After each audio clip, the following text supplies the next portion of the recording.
Welcome everyone to the Half Thief's most eligible bachelors and bachelorettes. First we have Jim Hellstrom, the Russian from Germany. With his strength, who wouldn't want this guy? Next we have Princess Toadstool, who just emailed us saying she is no longer coming. And third, we have Nintendo Power. Oh, I know who's gonna win.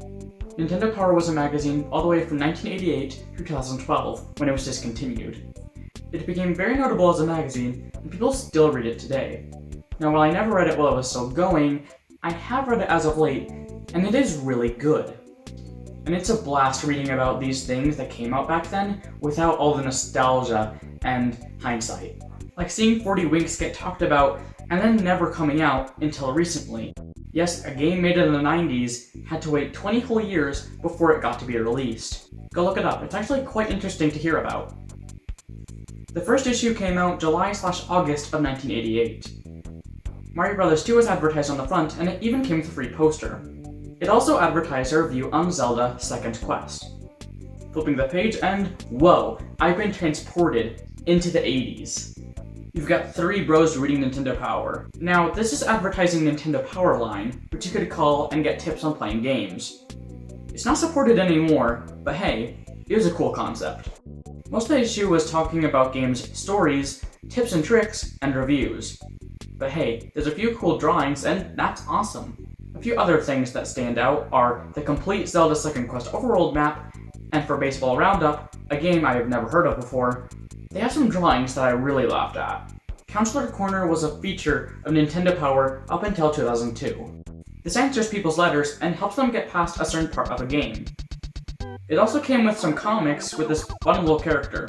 Classified information was a place, according to the magazine, programmers would reveal top-secret program quirks and ultra techniques. As it went on, it even covered some games lost to time, and it had some very 80s and 90s vibes. Like this kid advertising new games while surfing the tidal wave, like a total pro. I have said it before and I'll say it again, I wish I could be as cool as some of the kids in this magazine.